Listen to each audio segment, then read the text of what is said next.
How's it going, guys? The gang is back here for another Z-List monthly wrap. It's been a crazy June because of the Philippine International Motor Show. But first, we'll be talking about our favorite cars during the entire show. I'll start off with my favorite car from PIMS. It's the Subaru Crosstrek Hybrid. I've been waiting for a long time for the Subaru Crosstrek Hybrid because of how much they're selling the Forester for. There was a Forester on display during the event, and a lot of people had some thoughts about that, Cesar. But let's talk about that. But let's talk about that later on and focus back on the Crosstrek Hybrid. It's a subcompact crossover SUV, but it's got symmetrical all-wheel drive. But no longer is Subaru known for horrible fuel economy. This time around, it's got a e-Boxer. It's got an e-Boxer hybrid technology, which promises even better fuel economy. But what makes me more excited about is the price tag. For a price tag below 2 million pesos, you got a Subaru all-wheel drive and hybrid. I think that's a steal for my. It's just a steal in my book. Kailangan mo yung savings mo. Pag maintain mo na yung Subaru. Ask me how I know. I have two picks eh. Mm-hmm. So one is the car I would buy if I don't have a car yet, and the other is more of like an aspirational choice. So number one, it's the same with you, the Crosstrek hybrid. That's what I would buy if I have, if I don't have a car yet. More of the aspirational side would be the LC300 HEV. Because if you guys haven't already watched it, we did a fit check of the cars in PIMS, and it was really spacious. So the features too, in terms of technology, it has everything. It will also be worth everything. So for me, I was more excited to see the Land Cruiser FJ kasi first time that I saw that dun sa Japan Mobility Show, siyang dalawang looks. Yung isa, yung rounded yung headlamps, and the one that we saw was yung squared. Although maraming may gusto nung rounded. Mas retro eh. Mas retro looking. It's still nice to see that the returning nameplate has received a warm welcome dito sa Philippine market. No? The same kami ng favorite pick for PIMS with Sir Fort. I really like the FJ Cruiser. Out of all the at least SUVs in the event, it was the most comfortable for me for my body type. Surprisingly. Mm-hmm. We know na yung from the fit check again, medyo tight yung rear seats, but parang almost eerily perfect yung front cabin niya for me. And of course, ma-appreciate ko yung continuing existence ng IMV platform. It's a legendary platform, so more of the good things. Parang ganun. Yeah. IMV platform is also used in the Tamaraw, di ba? So, although more of a utility vehicle usage, nakita natin ngayon na for recreational purpose din si IMV. Pwede din siya pong play. Yeah, yes. Okay, for me naman, my favorite car, yung Nissan X-Trail. Kasi nice to see Nissan lumalaban ulit after a long time na lilo sila. I remember nung last motor show pa nga may Magnite, it didn't even come out. It's been kailan pa pinakita yung Magnite? 2 years back. Yeah. Pero this one, totoo siya kasi yung X-Trail, pinadrive pa nga sa amin, di ba? So lalaban siya sa yung bagong RAV4, lalaban siya sa updated na CRV. So kulang na lang Mitsubishi, tas parang 90s na ulit. And it's been a while, yung the last version of the X-Trail was last sold in the Philippines back in 2022. So, welcome back. What's nice is that the X-Trail before is more known to be more of a gas guzzler. And having this hybrid powertrain, it's much more welcoming to more buyers, diba? For my pick, I'm gonna go somewhat of a hipster route. It was my first PIMS. So my favorite car for PIMS, even though I haven't ridden it yet, would be the Cherry Q. Mukhang nameplates, ha? with the thing that it offers, how good it looks, as well as yung mga little quality of life things like yung how you open the front. It's like a conversation starter you can have. Parang, okay, sige. So, bukas na siyang ganyan. A cute car like that. And tama ba, is it rear wheel drive pa siya? Yes. Ayun, so that then, want to experience that. Haven't driven it yet. Rear wheel drive. So parang kalaban to ng ano, no? EX2. Ng EX2. And they're both similar in size ba? O mas maliit ang QQ? Mas maliit ang QQ yata. Mas malaki yung Q. Mas malaki yung Q. Mas malaki ang Q. Wow. Slightly, but they're in the same price. It's like comparing a Yaris to a Jazz. Competitor lang. That's more expensive than the EX2. The Yan EX2 nga. is priced very cutthroaty. Saka nandun yung trauma ng mga tao from the original Cherry QQ. Actually, yun yung ano ko na. Yung dating QQ has some, some hiccups before. And I think the leadership of Uwagi would be more than looking on the possible issues regarding after sales. So yun lang naman na naging problema ni QQ before. So with the sales that the Cherry has been enjoying, or the Uwagi group in general, so mukhang na-aresto na nila yung mga problema ng previous distributor. Okay, so for some of the biggest news that happened within the month, Vingroup, which is the parent company of the companies VinFast, V-Green, Vinergo, and the Green GSM, they have donated money, or in a total of 50 million, to those who were struck by the calamity in Mindanao. In fact, some of those are right here. Just kidding. Huwag mo nang ganyan. Tanggalin mo na lang yun. Pwede isama yun, I approve. Alright, so out of that 50 million pesos that was donated by the Vingroup, 20 million was allocated to General Santos City and 20 to Sarangani Province, while Davao Occidental will receive 10 million. They're also releasing 100,000 pesos per fatality to every family. So, hindi lang siya one time na kung ilan yung nawala sa inyo, yun lang, 100 lang.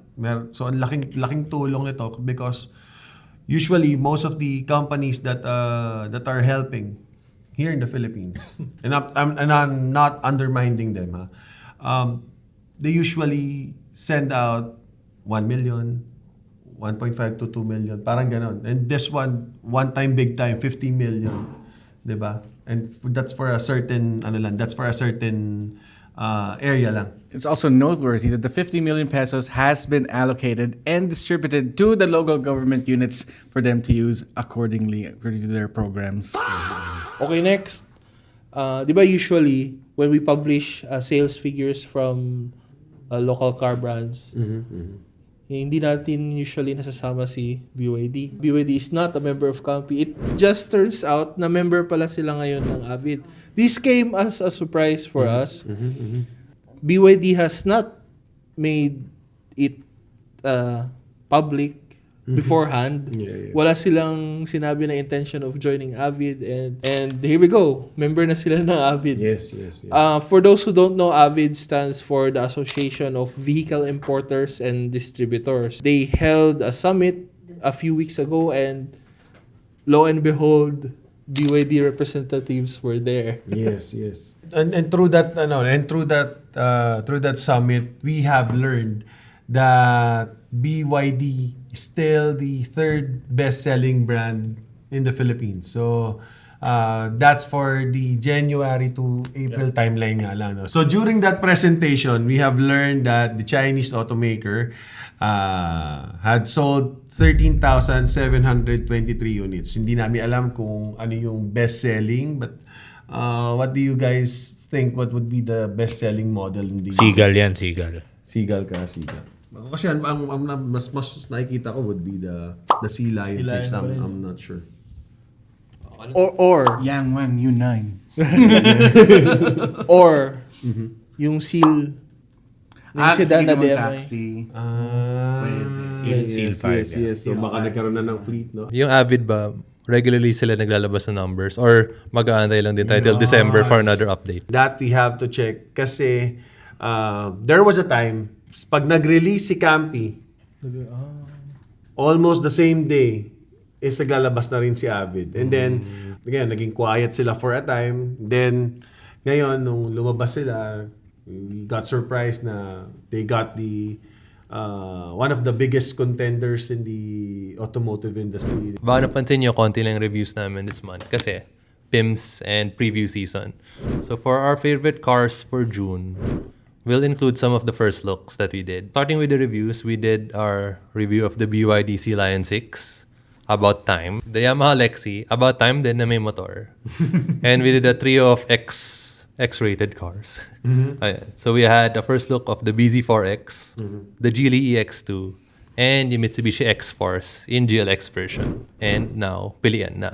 Of all the cars that we previewed this month, my favorite will have to be, it's quite a toss-up, but I'm gonna have to go with the X-Force GLX. The reason why I'm going for the X-Force GLX is because for those who are still a bit apprehensive with getting an electric car or even a hybrid, people still think hybrids are electric cars, but they're still just looking for a particular norm core kind of vehicle, something that starts the first time every time. They just want something that's basic or something they can get for not a lot of money, and I think the X-Force GLX fits that bill. For me, I think I'd go with a two-wheeler, the Yamaha Lexi.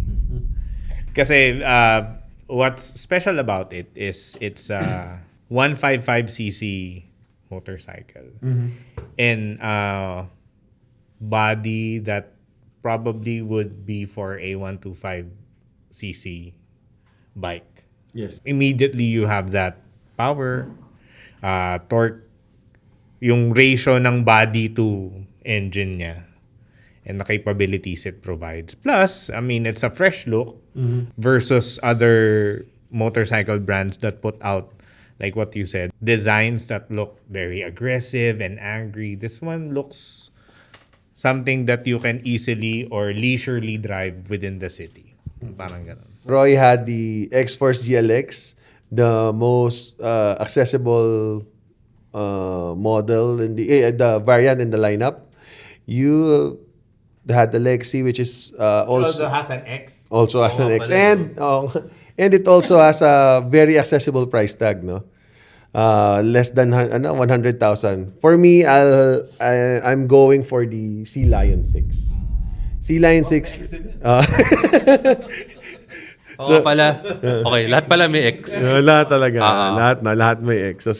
So I like the Sea Lion 6 because I know there's a lot of units out there na that are bought by their owners. And ako I was kind of surprised na for all those features. For me, it's a bang for the buck. I was thinking na the Sea Lion 6 this is just an accessible version of the so and so model.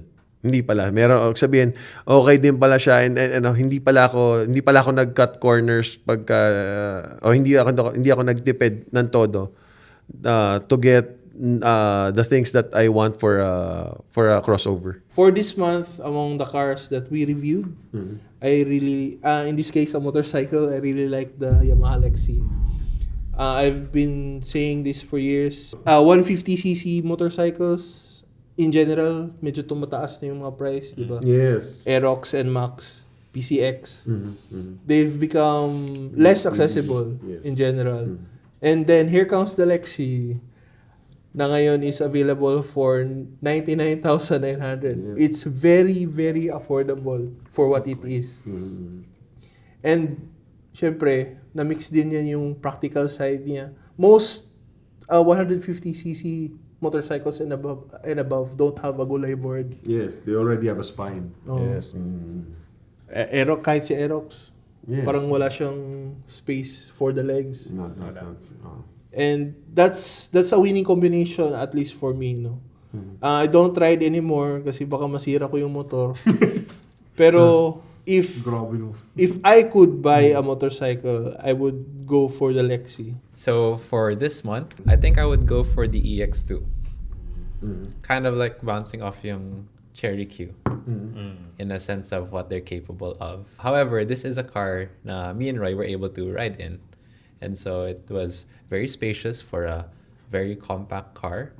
And as someone na maraming bit-bit, like, ang dami kong pwedeng ikasya sa loob. Yeah. We Yeah. tried it. Right. We've So- run out of bags. We ran out of bags. So, I don't know, it's something that I would want to have in my garage out of the other options as well. Ako naman, for me, I will choose the oldest car sa list. Or actually, kailan ba una lumabas yung X-Force? What year? 2 years ago. Okay, so same age yung X-Force and SL6, I guess. Pero unlike the BYD, the Mitsubishi didn't redefine its segment. And for me, that's why we wanted to do a review of the SL6, the Sea Lion 6, kasi to see, does it hold up 2026 na? Hindi pa siya ina-update. Siya pa rin ba yung benchmark?